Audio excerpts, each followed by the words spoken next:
Hello everyone. आज हम लोग पढ़ने जा रहे हैं एक फिजिकल केमिस्ट्री का बहुत ही इंटरेस्टिंग और इम्पोर्टेंट टॉपिक, जो एग्जाम पॉइंट ऑफ व्यू से बहुत ही इम्पोर्टेंट भी है और अक्सर ये इनसे इसके कॉन्सेप्ट से और सवाल आते हैं। बहुत सारे फार्मूलाज हैं और इंटरेस्टिंग इसलिए भी है क्योंकि जो इलेक्ट्रोकेमिस्ट्री है,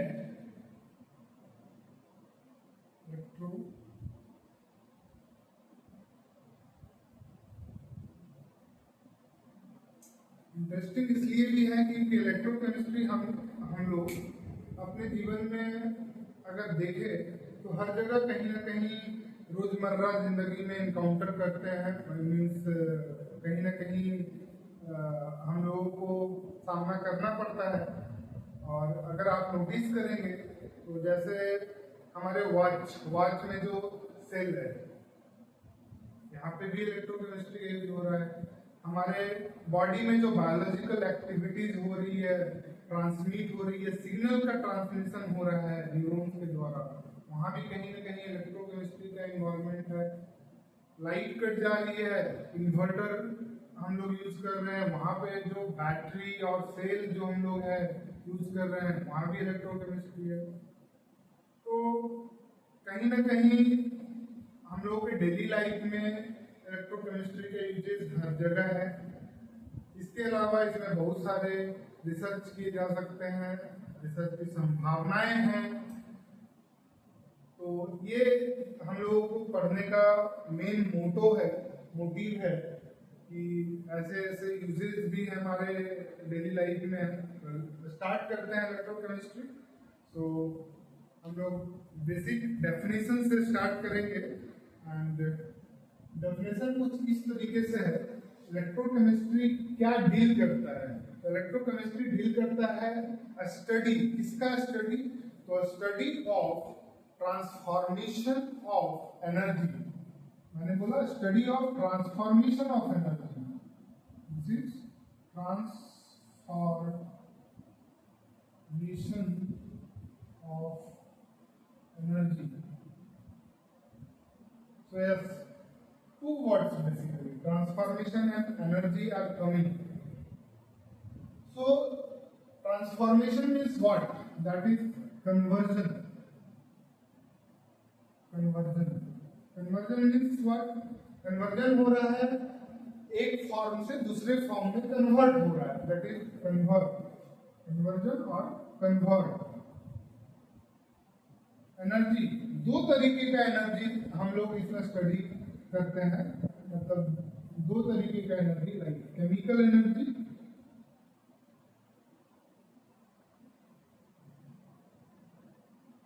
एंड इलेक्ट्रिकल एनर्जी। दो तरीके का एनर्जी है। अब हम लोग बात करेंगे तो ये हो गई डेफिनेशन की बात। इलेक्ट्रोकेमिस्ट्री क्या है? स्टडी है। इसका स्टडी है तो study of transformation of energy. Transformation of energy है। ट्रांसफॉर्मेशन मतलब कन्वर्ट होना, और एनर्जी का डील हो रहा है, केमिकल एनर्जी से रिलेट हम लोग कर रहे हैं, और दूसरा जो है इलेक्ट्रिकल एनर्जी से रिलेट कर रहे हैं। अब यहाँ पे देखिए, इसका डेफिनेशन क्लियर हो गया।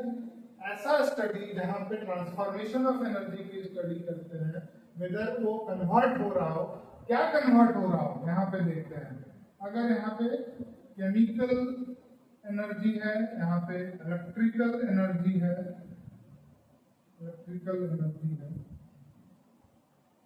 अगर बात करें केमिकल एनर्जी से इलेक्ट्रिकल एनर्जी की ओर कन्वर्जन होगा तो, और इलेक्ट्रिकल एनर्जी से केमिकल एनर्जी का कन्वर्जन होगा तो दो केस बनेंगे।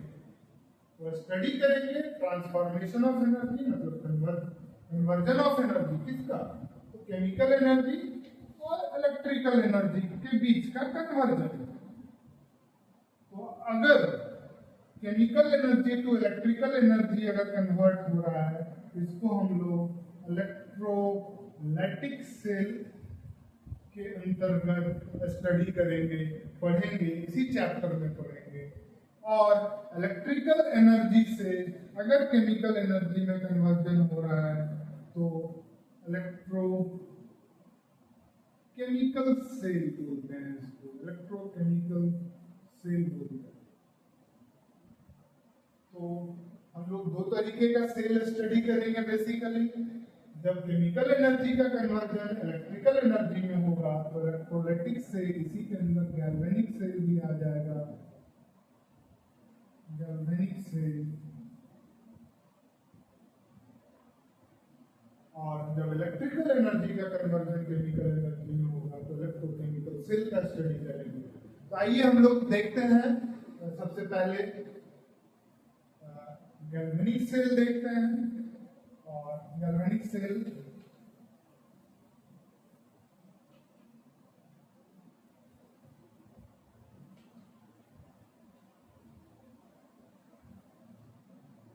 तो यस हम लोग देखेंगे गैल्वेनिक सेल।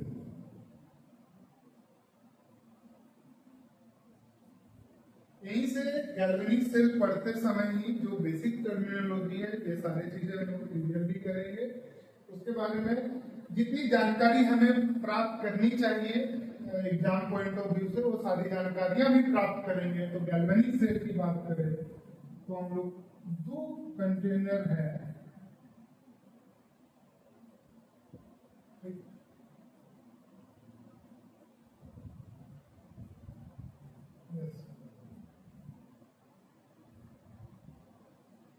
अगर इस कंटेनर में ये जिंक रॉड है, ये कॉपर रॉड है,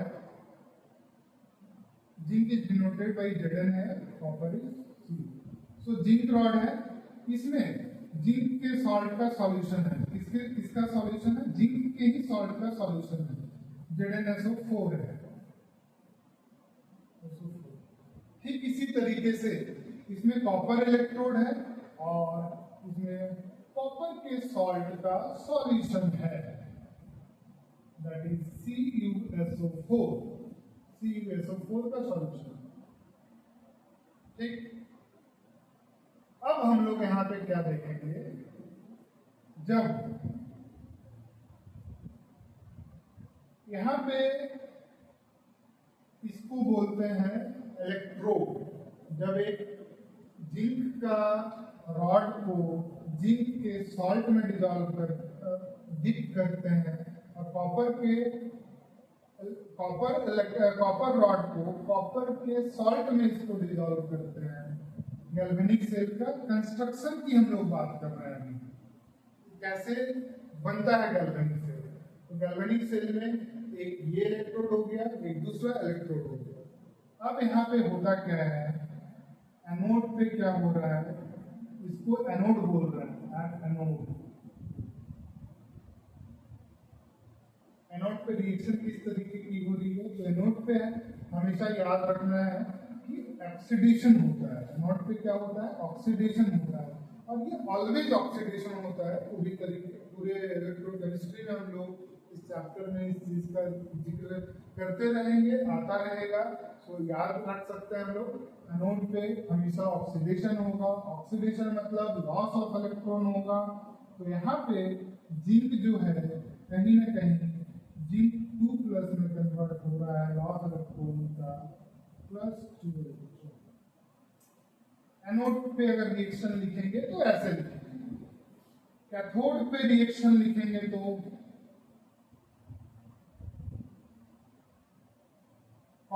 यहाँ पे अगर एनोड पे ऑक्सीडेशन हो रहा है तो कैथोड पे रिडक्शन होगा, और कैथोड पे लिखेंगे तो Cu2+ आयंस जो है इलेक्ट्रॉन को गेन करके कॉपर सॉलिड में कन्वर्ट हो जाएगा। ये जिंक सॉलिड यहाँ पे लिखेंगे, जिंक 2+ एक्वस से आया है, एक्वस लिखेंगे, कॉपर 2+ एक्वस से आया है, एक्वस। अब क्या हो रहा है, जब इसको हम लोग फर्दर कनेक्ट कर रहे हैं, क्या कर रहे हैं, कनेक्ट कर रहे हैं। यस, ऐसे कनेक्ट कर दिए एक वायर से। कनेक्ट करने के बाद क्या हो रहा है हम लोग देखेंगे। जिंक क्या है, ये जो जिंक इलेक्ट्रॉन लूज कर रहा है, आप इस इलेक्ट्रोड की अगर बात करें, लेफ्ट साइड का इलेक्ट्रोड की अगर बात करेंगे तो यहाँ यहाँ पे ऑक्सीडेशन हो रहा है, सॉल्यूशन जो है पॉजिटिवली चार्ज हो जा रहा है, यहाँ पे इलेक्ट्रॉन आ जा रहा है, यहाँ पे नेगेटिव चार्ज आ जा रहा है और इलेक्ट्रॉन आ जा रहा है, जो भी हम लोग। ठीक इसी तरीके से यहाँ पे राइट साइड के जो इलेक्ट्रोड्स है, जहाँ पे रिडक्शन हो रहा है, जिसको हम लोग कैथोड भी बोल रहे हैं, इसका सॉल्यूशन नेगेटिवली चार्ज हो जा रहा है और यहाँ पे कहीं ना कहीं पॉजिटिव पॉजिटिव पॉजिटिव।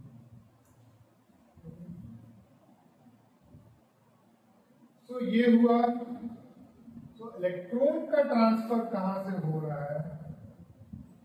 इलेक्ट्रॉन का ट्रांसफर, इलेक्ट्रॉन यहाँ पे ज्यादा है, ये इलेक्ट्रॉन गेन कर रहा है। अगर ऐसे भी हम लोग देखें तो इलेक्ट्रॉन का फ्लो इधर से इधर हो रहा है। उससे पहले, ये बताने से पहले हम लोग इसको देख लेते हैं, ओवरऑल रिएक्शन क्या हो रहा है।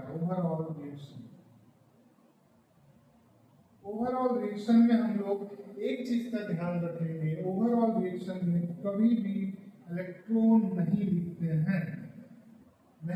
हैं। इसका मतलब है कहीं ना कहीं अगर राइट साइड में 2 इलेक्ट्रॉन है तो यहाँ पे भी 2 इलेक्ट्रॉन है, अगर इसको ऐड कर रहे हैं तो ये कैंसिल हो रहा है।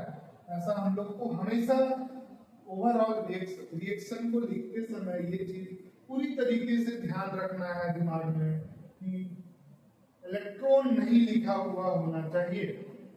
तो यहाँ पे जो फाइनल रिएक्शन हम लोग लिखेंगे ZnS plus Cu 2 plus aqueous Zn2 plus Cu solid, this is aqueous. So this is the overall reaction of a galvanic cell. Anode पे ऑक्सीडेशन हो रहा है, यहाँ पे हम लोग बोलेंगे ऑक्सीडेशन हो रहा है, यहाँ पे क्या हो रहा है, रिडक्शन हो रहा है। तो हम लोगों ने क्या सीखा, कंस्ट्रक्शन ऑफ गैल्वेनिक सेल, उसमें से एनोड पे रिएक्शन क्या हो रहा है, कैथोड पे रिएक्शन क्या हो रहा है, उसको कैसे लिखते हैं और ओवरऑल रिएक्शन को कैसे दर्शाते हैं, ये सारी चीजें हम लोगों ने अभी तक गैल्वेनिक सेल में देखा है। इसके अलावा गैल्वेनिक सेल के वर्किंग में हम लोग यहाँ पे क्या क्या चीज देख पा रहे हैं। अगर देखा जाए तो इलेक्ट्रॉन का फ्लो कहाँ से कहाँ हो रहा है, मैं चूंकि स्पेस कम है तो मैं यहीं पे बताना चाह रहा हूँ। इलेक्ट्रॉन का फ्लो कहाँ से कहाँ हो रहा है, मैं शॉर्ट में लिख रहा हूँ एनोड को, this is anode, this is cathode। तो इलेक्ट्रॉन का फ्लो कहां से कहां हो रहा है, मैं शॉर्ट में लिख रहा हूं एनोड को ए, कैथोड। इलेक्ट्रॉन का फ्लो एनोड से कैथोड की ओर हो रहा है। इसी समय करंट का फ्लो क्या होगा, तो करंट का फ्लो जस्ट अपोजिट होता है, हमें पता है, कैथोड टू एनोड होगा। यहाँ से दो चीजें हम लोगों ने देखा, इलेक्ट्रॉन का फ्लो एनोड से कैथोड की ओर होगा, करंट का फ्लो कैथोड टू एनोड की ओर होगा। लेकिन इसके कंस्ट्रक्शन में एक और चीज हम लोग देखते हैं, यहाँ पे ट्यूब शेप्ड ऐसे लगा होता है ट्यूब, जिसको हम लोग सॉल्ट ब्रिज बोलते हैं, सॉल्ट ब्रिज। ठीक, अभी हम लोग सॉल्ट ब्रिज में जो सॉल्यूशन होता है ये भी हम लोग जानेंगे, इसका फंक्शन भी जानेंगे और किस तरीके का सॉल्यूशन इसमें होता है, कैसे प्रिपेयर करते हैं ये भी जानेंगे। फिलहाल हम लोग कंस्ट्रक्शन के मोस्ट ऑफ द पार्ट को कवर कर चुके हैं, लेकिन इससे पहले मैं एक और चीज बताना चाहूंगा, क्योंकि अगर ये तमाम चीजों को, एनोड को अलग, कैथोड को अलग तरीके से अगर हम लोग देखते हैं तो यहाँ पे क्या हो रहा है, आप अगर देखेंगे तो कहीं ना कहीं सॉल्यूशन में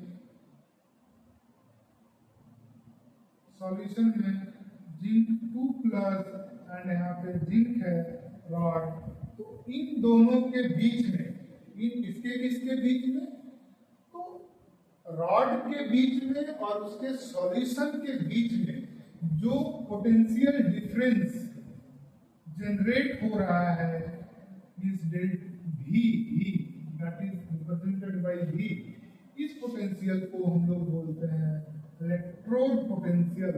इलेक्ट्रोड पोटेंशियल, इलेक्ट्रोड पोटेंशियल। इसी तरीके से अगर हम लोग रिप्रेजेंट करना चाहें, यहाँ पे एनोड वाला हम लोगों ने किया है, इसी तरीके से कैथोड पे भी कॉपर और कॉपर 2 प्लस के बीच का इंटरफेस के बीच में पोटेंशियल डिफरेंस उत्पन्न होगा। और क्योंकि पोटेंशियल डिफरेंस क्यों उत्पन्न हो रहा है भाई, ये सवाल है, तो चार्ज का डिफरेंस आ रहा है, पोटेंशियल डिफरेंस उत्पन्न हो रहा है, वहां पे आ रहा है टर्म उसको। अगर ठीक इसी तरीके से अगर कैथोड में करेंगे तो कॉपर और कॉपर 2 प्लस के बीच होगा, तो वो भी इलेक्ट्रोड पोटेंशियल कहलाएगा। और अगर टू बी स्पेसिफिक हम लोग बोलना चाहेंगे कि इलेक्ट्रोड पोटेंशियल क्या है, तो यहाँ पे अगर जो इलेक्ट्रोड पोटेंशियल होगा इसको हम लोग डिनोट करेंगे Zn2 प्लस, ठीक है। यहाँ पे हम लोग अगर डिनोट करना चाहेंगे, मैं यहाँ पे लिख रहा हूँ E means electrode potential copper 2 plus copper, इसी को हम लोग एक और टर्म लिख सकते हैं E रिडक्शन,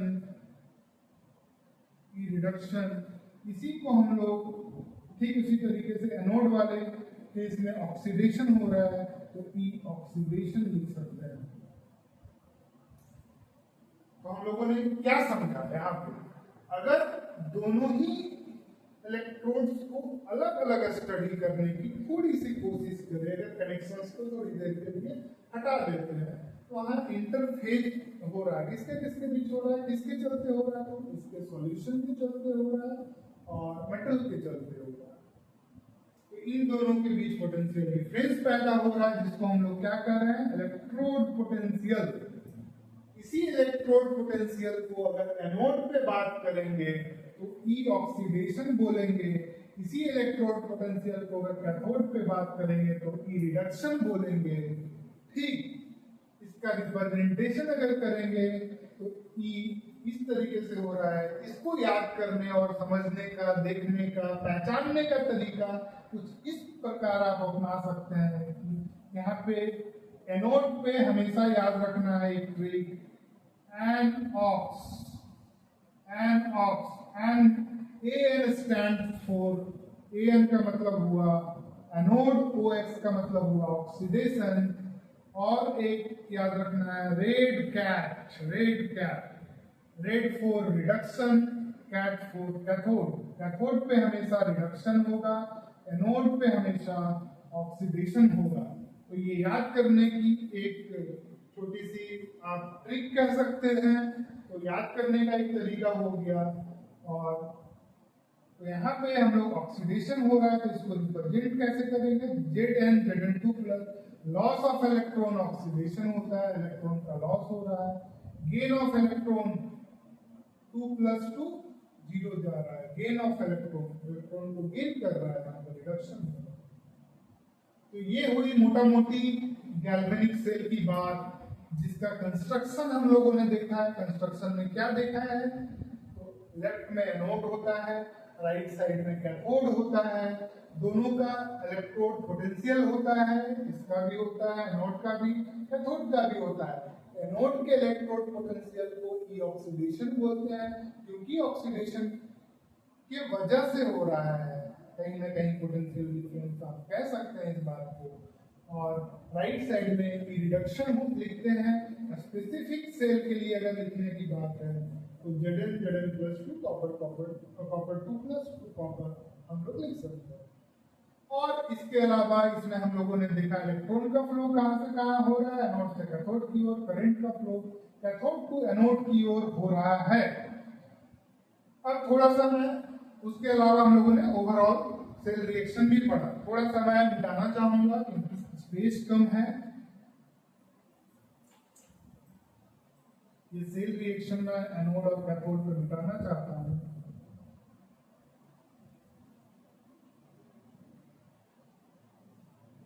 हम लोग क्या देख सकते हैं, सॉल्ट ब्रिज।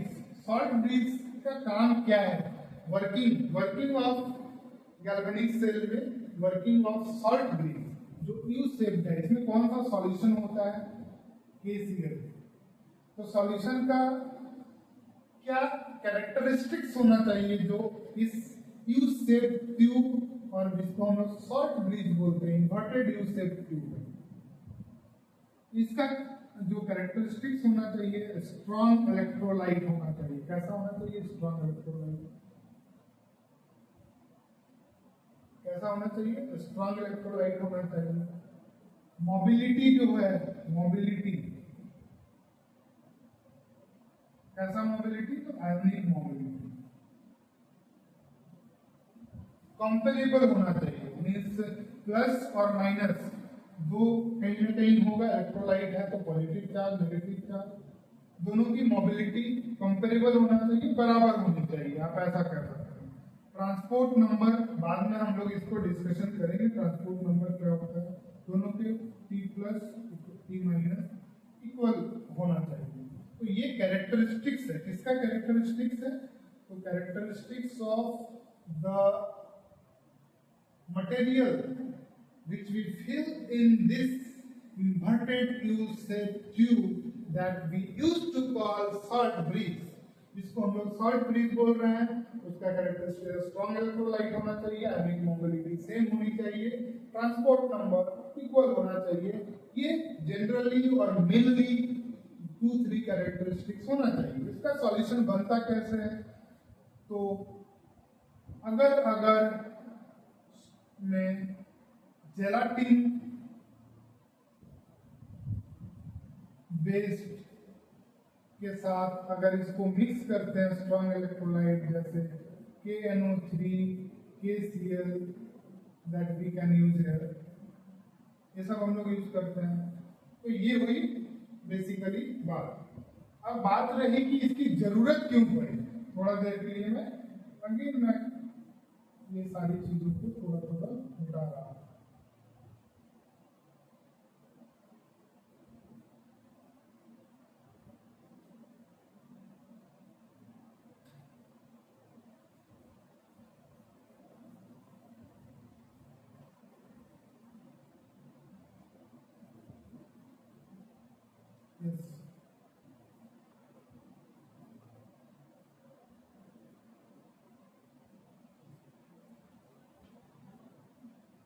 तो हम बेसिकली अब क्या देख रहे हैं कि सॉल्ट ब्रिज का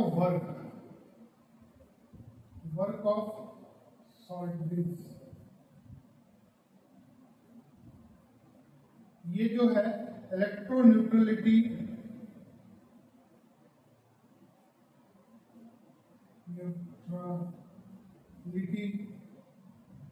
प्रोवाइड करता है।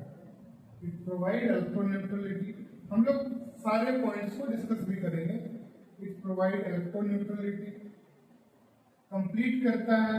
क्या कंप्लीट करता है, इनर सर्किट को कंप्लीट करता है। इनर सर्किट को कंप्लीट करता है।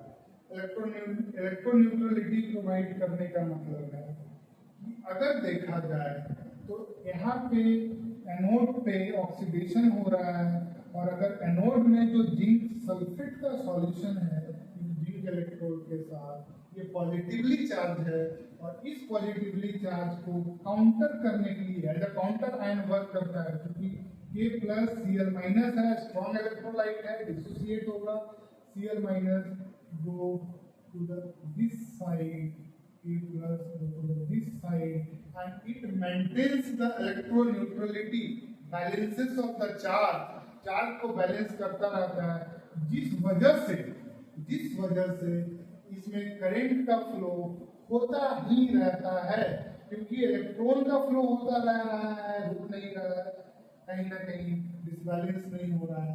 इसीलिए वरना अगर ये आप नहीं लगाएंगे तो एक समय के बाद कहीं ना कहीं करंट मिलना बंद हो जाएगा, इलेक्ट्रॉन का फ्लो होना बंद हो जाएगा एक समय के बाद। आप ऐसे देख सकते हैं ये कब होगा बंद?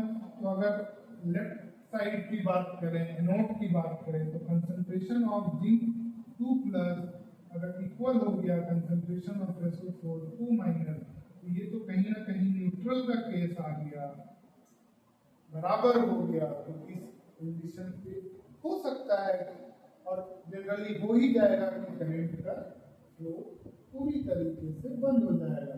तो इन सब के न्यूट्रलिटी को, चार्ज न्यूट्रलिटी को, इलेक्ट्रो न्यूट्रलिटी को बैलेंस करने का भी एक बहुत बड़ा काम करता है जो सॉल्ट ब्रिज में मटेरियल है। तो ये हम लोगों ने अभी तक क्या क्या देखा, इसको निकालते हैं।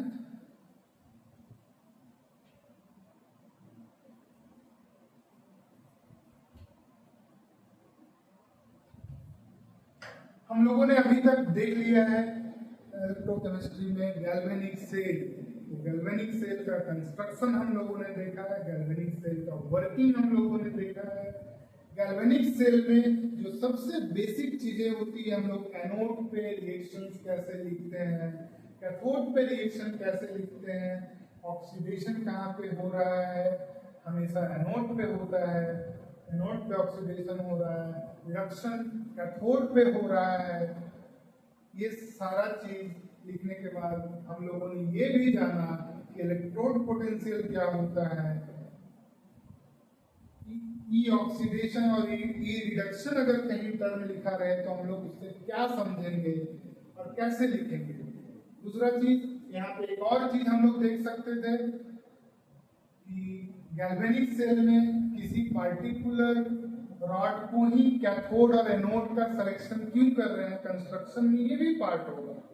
तो हम लोग इसके लिए बेसिकली याद रखेंगे ऐसे करके कि जिसका स्टैंडर्ड रिडक्शन पोटेंशियल ज्यादा होता है।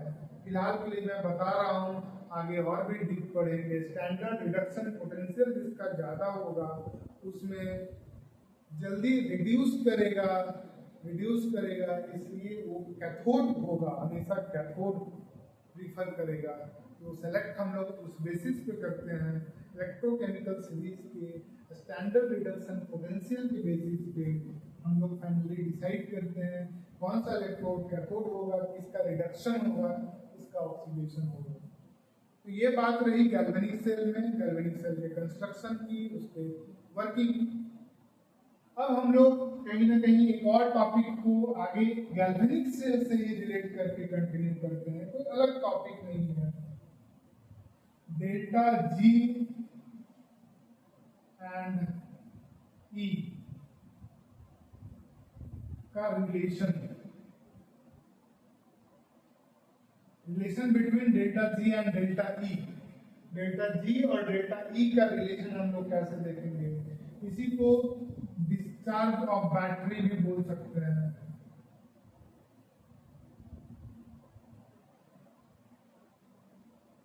बैटरी या डिस्चार्जिंग ऑफ बैटरी। जनरली हम लोग इसको आप इग्नोर कर सकते हो। आप डेल्टा ई और जी और ई के बारे में हम लोग रिलेशन क्या होगा, कैसे आया, ये हम लोग समझने की कोशिश करेंगे। डेल्टा जी क्या है, यहाँ पे गिव्स फ्री एनर्जी,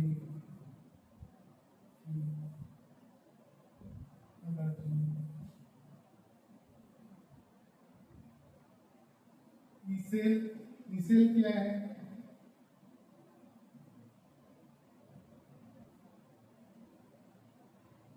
और इसको ईएमएफ ऑफ सेल भी बोल सकते हैं, इलेक्ट्रोमोटिव फोर्स। ईएमएफ ही इलेक्ट्रोमोटिव फोर्स। सो एक चीज मैं आपको और बता देता हूँ सो दैट आपको समझने में आसानी होगी। हम लोगों ने वहां पे देखा था ई ऑक्सीडेशन, ई रिडक्शन, ई एनोड पे देखा था इस चीज को कैथोड पे देखा था गैल्वेनिक सेल में। ई रिडक्शन, ई ऑक्सीडेशन, इसको कहते हैं electrode potential at anode can be written as E oxidation, electrode potential at cathode can be written as E reduction, क्योंकि वहां पे पोटेंशियल डिफरेंस का ये हो रहा था, जनरेशन हो रहा था। किसके किसके बीच में, तो मेटल और मेटल के सॉल्यूशन के बीच में, उसके आयन सॉल्यूशन मतलब आयन और मेटल के बीच का जो इंटरफेस बन रहा था उसके बीच का पोटेंशियल डिफरेंस को इलेक्ट्रोड पोटेंशियल बोलते हैं। इसको हम लोग क्या बोले थे, इलेक्ट्रोड पोटेंशियल। अब हम लोग बात करेंगे एनोड और कैथोड, इन दोनों के बीच का भी तो पोटेंशियल डिफरेंस हुआ है, क्योंकि ई ऑक्सीडेशन और ई रिडक्शन, इन दोनों के बीच का पोटेंशियल डिफरेंस को भी से रिप्रेजेंट करेंगे, इसको बोलते हैं EMF of the cell, EM of the cell, electromotive force. तो यहाँ से क्लियर हो गया गैल्वेनिक सेल में, ये इस चीज को समझने के लिए आसानी होगा हम लोगों को डेल्टा जी और ई सेल के बारे में, ईएमएफ को ही ई सेल भी हम लोग यहाँ पे रिप्रेजेंट कर रहे हैं। तो अब हम लोग देखते हैं उस पूरे गैल्वेनिक सेल में आप याद करिए कहीं भी हम लोगों ने किसी प्रकार का कोई एक्सटर्नल एनर्जी नहीं दिया है, सारे के सारे वर्क, सारे के सारे काम जो भी हो रहे हैं विदाउट एनी एक्सटर्नल फोर्स, किसी भी तरीके से एक्सटर्नल हम लोगों ने कोई भी एनर्जी का सप्लाई नहीं दिया है। तो हम लोग ऐसा कह सकते हैं कि वो जो वर्क हो रहा है, work of the cell is negative of, means work of the cell is what, non PV work. अगर थर्मोडायनेमिक्स से आप रिलेट करें, आपने थर्मोडायनेमिक्स पढ़ा है, तो नॉन पीवी वर्क यहाँ पे होता है और ये हमेशा डेल्टा जी के नेगेटिव हो रहा है, गिव्स फ्री एनर्जी के नेगेटिव को ही वर्क यहाँ पे वर्क से हो रहा है। अब वर्क ये कैसे हुआ होगा भाई, ये हम लोग समझेंगे। वर्क में क्या हो रहा है, हम चार्ज है, चार्ज को क्यू से रिप्रेजेंट कर रहे हैं, पोटेंशियल डिफरेंस है उसको भी से रिप्रेजेंट कर रहे हैं, ठीक है। यही डेल्टा जी हो, ये भी डेल्टा जी के बराबर होगा, कहीं ना कहीं यही वर्क तो हो रहा है और यही वर्क तो रिस्पॉन्सिबल है, हम लोग को पता है। अगर हम लोगों ने कोई external force, external energy apply नहीं किया है और वो डेल्टा एक्सटर्नल फोर्स या एक्सटर्नल एनर्जी अप्लाई नहीं किया है और वर्क हो रहा है, तो वर्क हो रहा है तो क्या क्यों हो रहा है, उस प्रोसेस को स्पॉन्टेनियस प्रोसेस बोलते हैं। और स्पॉन्टेनियस प्रोसेस कब होता है, जब डेल्टा जी नेगेटिव होता है। इसीलिए डब्ल्यू सेल जो हम लोगों ने लिखा है वर्क डन, और ऐसा भी कह सकते हैं work done by the cell हो रहा है, तो और कहीं ना कहीं वो डेल्टा जी के वजह से हो रहा है, तो माइनस जी लगा रहा है। आप दोनों में से जो भी समझने के लिए आसानी हो आप समझ सकते हैं। फिलहाल हम लोग फोकस करते हैं इन सब के रिलेशन को कैसे डिफाइन करेंगे, कैसे डिनोट करेंगे। तो क्यू चार्ज है और वी ये है, वी पोटेंशियल है, ठीक। क्यू जो है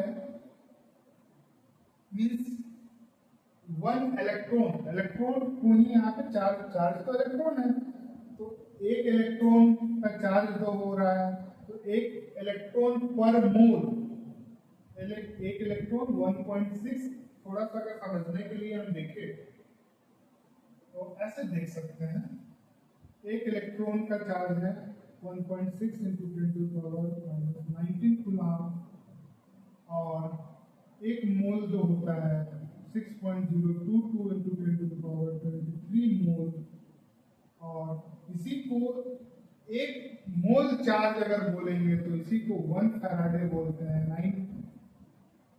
96500 फैराड बोलते हैं, जो कि कूलम पर मोल, कूलम मोल करके ऐसा होता है। तो ये फिलहाल कैलकुलेशन में समझाने के लिए बता रहा था। एक इलेक्ट्रॉन का चार्ज इतना होता है, चार्ज को ही क्यू से डिनोट करते हैं, एक मोल में इतना होता है तो वही फैराड हो जाता है। फिलहाल एक फैराड क्या होता है हम ये बताने की ये कोशिश की, ये यही 96500 फैराड हो जाता है, नॉट 1 फैराड। कूलम मोल, इतना कूलम मोल, तो हम लोग इसको जो है इससे लिख देते हैं क्योंकि यही पोटेंशियल डिफरेंस है, इसको NF लिख देते हैं।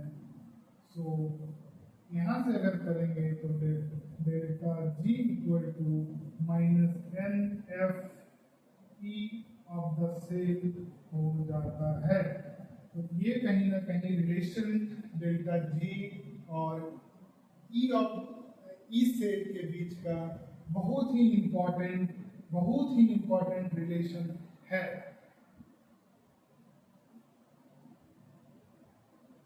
बहुत ही इम्पोर्टेंट रिलेशन है। तो डेल्टा जी और ई सेल के बीच हम लोगों ने रिलेशन पढ़ लिया।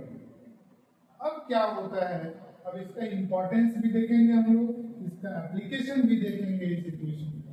तो चलिए आगे देखते हैं। तो हम लोग डेल्टा जी और डेल्टा ई सेल के बीच का हम लोगों ने रिलेशन पढ़ लिया है। So delta G equal to minus N F E, ये हम लोगों ने रिलेशन पढ़ा। सपोज दैट एक हम लोग रिएक्शन लिख रहे हैं A plus B C plus D, 2a plus 2b 2c plus 2d। E cell इसका है E1, इसका ई सेल है E2, K equilibrium equal to K1, K equilibrium equal to K2। E1 equal to x है, E2 equal to y है।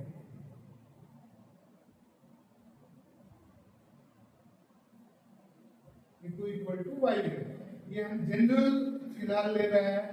मैं इसी equation को आपको गैल्वेनिक सेल में प्रूव करके भी बताऊंगा और उससे एक कंक्लूजन आएगा और वो कंक्लूजन बहुत ही इंपॉर्टेंट होगा आपको न्यूमेरिकल सॉल्व करने में, बहुत ही इंपॉर्टेंट होगा।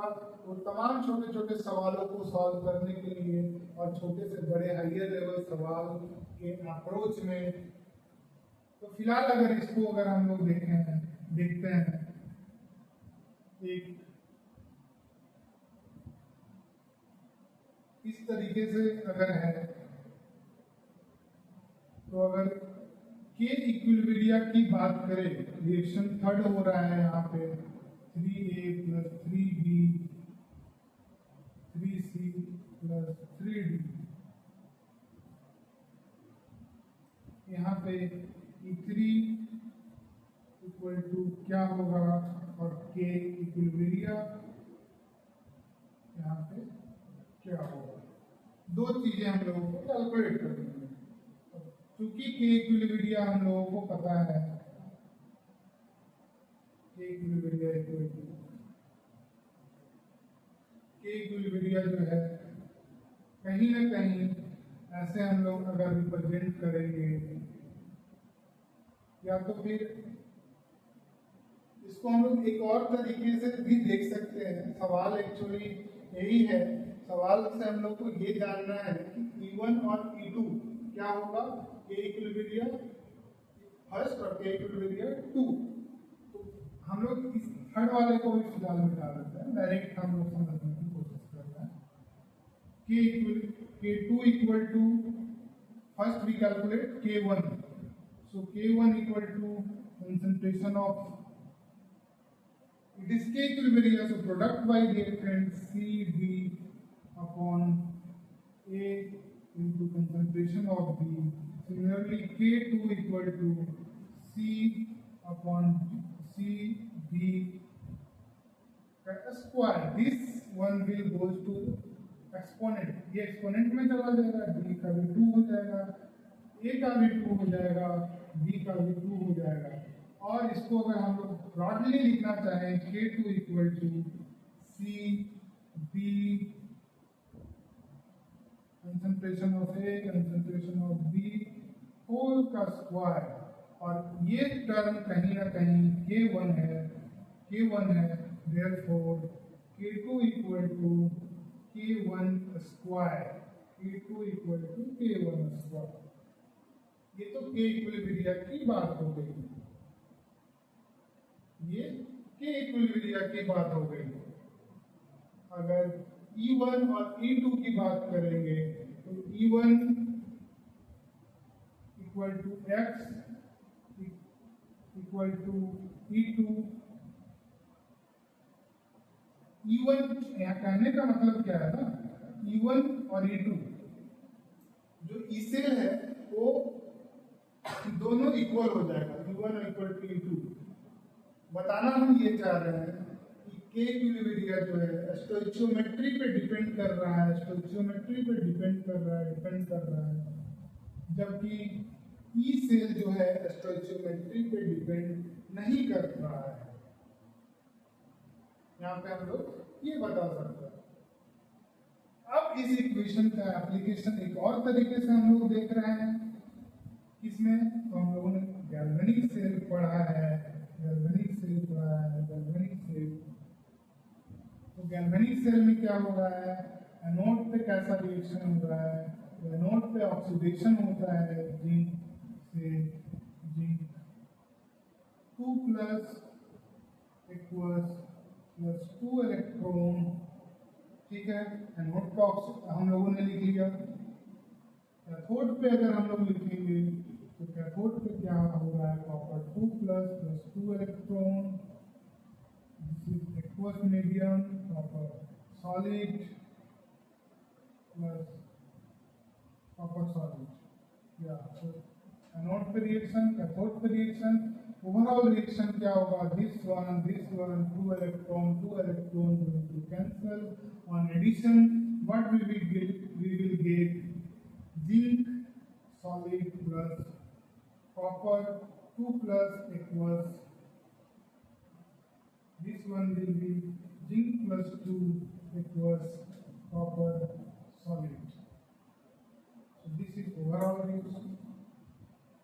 so अब हम लोग को देखना है, अब ये रिएक्शन लिख के मैं क्या बताना चाह रहा हूँ, रिएक्शन लिख के मैं ये बताना चाह रहा हूँ इसका जो गिब्स फ्री एनर्जी है डेल्टा G1 डेल्टा G2 इसका है डेल्टा G3। अगर ऐसा मानेंगे तो हम लोगों को पता है डेल्टा, यहाँ पे अगर कैलकुलेट करें delta G1 equal to minus NF E1, n का वैल्यू 2 है। और इससे पहले एक चीज मैं और बताना चाहता हूँ, डेल्टा G जो है कैसा प्रॉपर्टी है, तो ये एडिटिव है, एडिटिव इन नेचर, मतलब डेल्टा G को डायरेक्टली ऐड कर सकते हैं हम लोग। तो यहाँ पे कहीं ना कहीं इस इक्वेशन से, क्योंकि वो एक्सपेंसिव प्रॉपर्टी है और इसको हम लोग डेल्टा G को ऐड कर सकते हैं directly, delta G3 equal to delta G1 plus delta G2, so delta G we know NF E7, NF E1 plus NF E2, so minus NF E1 plus minus NF E2, again यहाँ पे हम लोग लिखेंगे that is minus n, that is n is what, number of electrons involving in or both the reaction, that is in this reaction it is also a type of redox reaction ना, where the यहाँ पे oxidation भी हो रहा है, reduction भी हो रहा है, साइमल्टेनियसली हो रहा है, इसको रिडॉक्स रिएक्शन बोलेंगे। और रिडॉक्स रिएक्शन में जो इलेक्ट्रॉन का चेंज हो रहा है वही कहीं ना कहीं है, हम लोग ने पढ़ा है।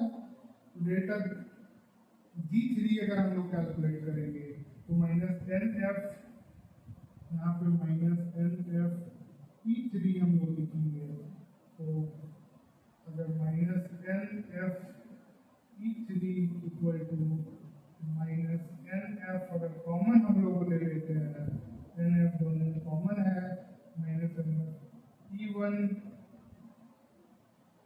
प्लस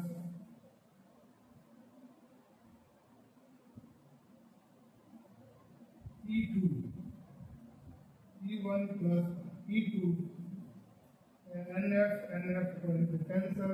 हम लोगों ने कॉमन क्यों लिया, क्योंकि दोनों का n सेम है, 2 इलेक्ट्रॉन है, फैराडे हम लोग को पता है, तो उतना ही होगा, minus charge also getting cancel, so E3 equal to E1 plus E2, E1 plus E2 E2 E3 equal to E1 plus E2। Suppose अब यहां से क्या देखना है, अगर E3 आप बस इतनी चीजों को याद रखो, फिलहाल मैं ये रिएक्शन मिटा रहा हूं, ओवरऑल रिएक्शन एनोड और कैथोड वाला। इससे क्या हुआ ना, ओवरऑल रिएक्शन का जो ई सेल क्या होगा वो हम लोग पता कर लिए। वो कैसे निकालेंगे, सपोज अगर आपको डेल्टा G1 दिया हुआ था, डेल्टा G2 दिया हुआ था, या फिर आपको कहीं ना कहीं E1 दिया हुआ है, E2 दिया हुआ है, मतलब ई ऑक्सीडेशन दिया हुआ है, रिडक्शन दिया है, तो ओवरऑल सेल का ई सेल क्या होगा वो निकालने के लिए कहा जाए तो आप ऐसे करके निकाल सकते हैं। और अगर देखा जाए नंबर ऑफ इलेक्ट्रॉन्स अगर सेम नहीं होता, नंबर ऑफ इलेक्ट्रॉन अगर सेम नहीं होता तो E3 equal to E1 plus E2 divided by n, divided by n कर सकते हैं। आप देखिए, not actually divided by n, इसको हम लोग n से मल्टीप्लाई करते हैं, n E1 plus n E2। यहाँ पे NF कॉमन नहीं आता, सिर्फ F कॉमन आता है, NE1 प्लस NE2 हम लोग लिखते हैं। अगर एनोड और कैथोड पे नंबर ऑफ इलेक्ट्रॉन्स डिफरेंट हो रहा है तो बात करो। तो ये हम लोगों ने देखा क्या, डेल्टा G और E सेल। डेल्टा G क्या है, ये कैसा प्रॉपर्टी है, एडिटिव इन नेचर है, एडिटिव इन नेचर है और एक्सटेंसिव प्रॉपर्टी है, एक्सटेंसिव प्रॉपर्टी है। बट ई सेल जो है कहीं ना कहीं नॉन एडिटिव है, नॉन एडिटिव है, इसको डायरेक्टली ऐड नहीं कर सकते हैं और इंटेंसिव प्रॉपर्टी है। ये हम लोग डेल्टा G डेल्टा E का हम लोगों ने रिलेशन देखा, उसका एप्लीकेशन देखा। तो यस, तो अब बात करते हैं, एक बार क्विक रिकैप कर लेते हैं हम लोगों ने क्या क्या पढ़ा है। हम लोगों ने क्या क्या पढ़ा है वो देखते हैं एक बार अच्छे से। हम लोगों ने आज क्या पढ़ा, इलेक्ट्रोकेमिस्ट्री का बेसिक डेफिनेशन।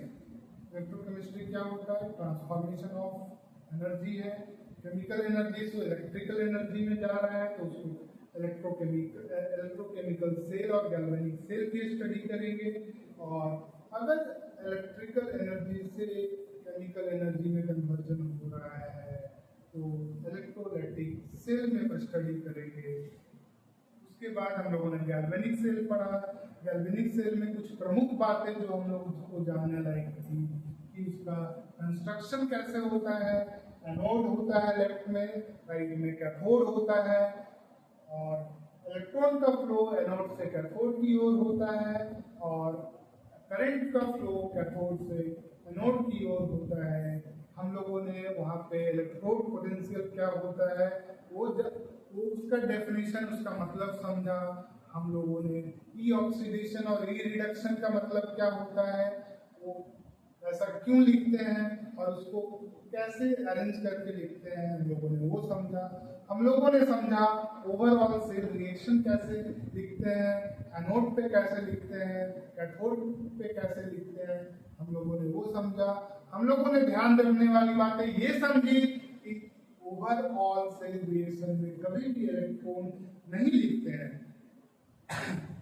उसके बाद हम लोग आगे बढ़े और हम लोगों ने देखा ये सेल में किसी भी तरीके से कोई भी फोर्स एक्सटर्नल या एनर्जी का सप्लाई नहीं कर रहे हैं।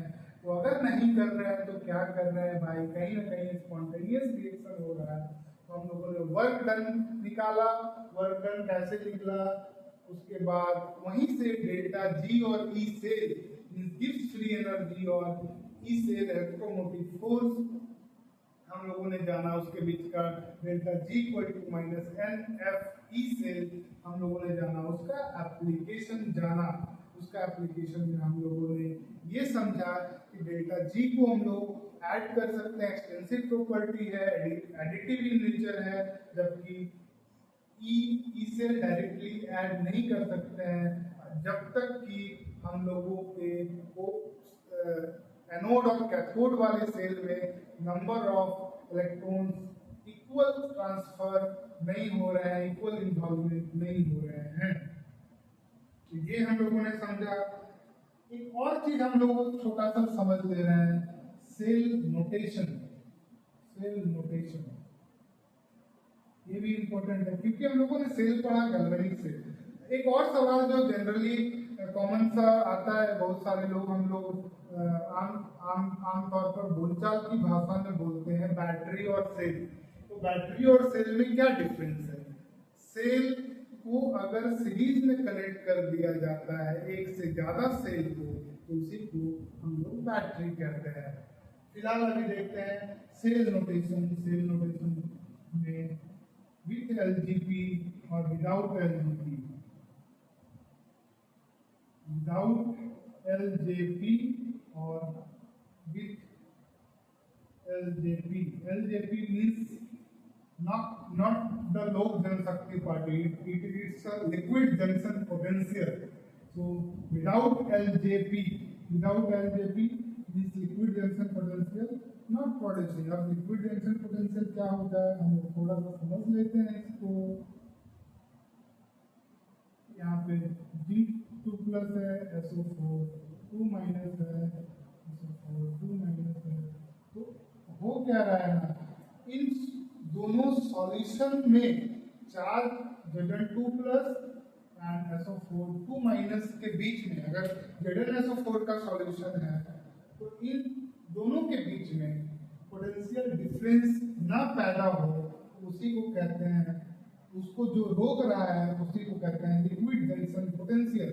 मींस ये कहीं ना कहीं पोटेंशियल डिफरेंस को उत्पन्न होने से रोकता है, लिक्विड जंक्शन पोटेंशियल इसी को कहते हैं। That is, this is junction between these two ions. That is called, ये जंक्शन है कहीं ना कहीं दोनों के बीच का बैरियर है, तो ये होता है लिक्विड जंक्शन पोटेंशियल। अब सेल का अगर नोटेशन करते हैं, एलजेपी जहां पे हो रहा है उसको ऐसे ऐसे डॉट करते हैं, ये सेपरेशन का पॉइंट होता है।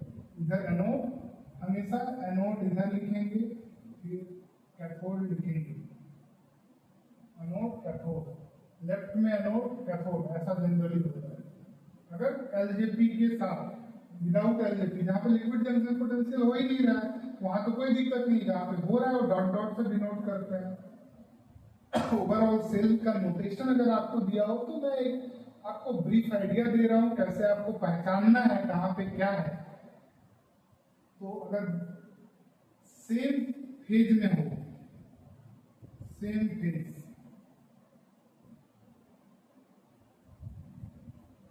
तो हम लोग कॉमा से ये करते हैं, सेपरेट करते हैं। अगर डिफरेंट फेज में हो तो हम लोग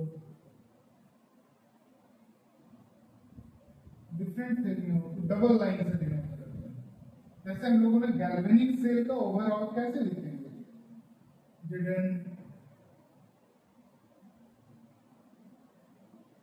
ZnSO4, this is solid, aqueous, this is anode, anode और अगर single line, sorry there will be only single line, different phase, double line will denote what, separation from anode to cathode. Left में anode, right में cathode होगा तब double line होगा, comma होगा तो same phase में रहेगा, डिफरेंट फेज में होगा तो सिंगल लाइन से डिनोट करेंगे। जैसे यहाँ पे अगर गैल्वेनिक सेल का अगर हम लोग लिख रहे हैं तो जी यहाँ पे सॉलिड है, ZnSO4 एक्वस है, तो ये सॉलिड और ये एक्वस है, दोनों अगर फेज क्योंकि चेंज हो रहा है तो सिंगल लाइन से डिनोट कर रहा है। उसी तरीके से ये एनोड का रिएक्शन हुआ, अगर कैथोड का रिएक्शन हम लोग लिखेंगे तो CuSO4 equals Cu plus 2, sorry Cu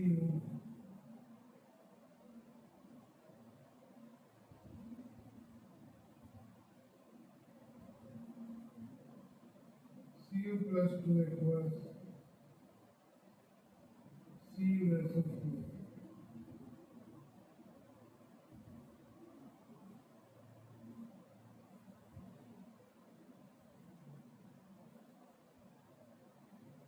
Means what actually I want, हम कहना क्या चाह रहे हैं सेल नोटेशन में, अगर लिक्विड जंक्शन पोटेंशियल नहीं रहा और सेम फेज में दो, मान लीजिए आप जिंक सॉलिड के साथ कॉपर सॉलिड है, तो इन दोनों को डिनोट करेंगे कॉमा से, ठीक।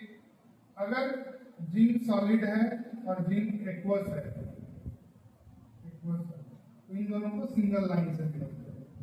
अगर एनोड है लेफ्ट में, राइट में कैथोड है, तो डबल लाइन से डिनोट करेंगे।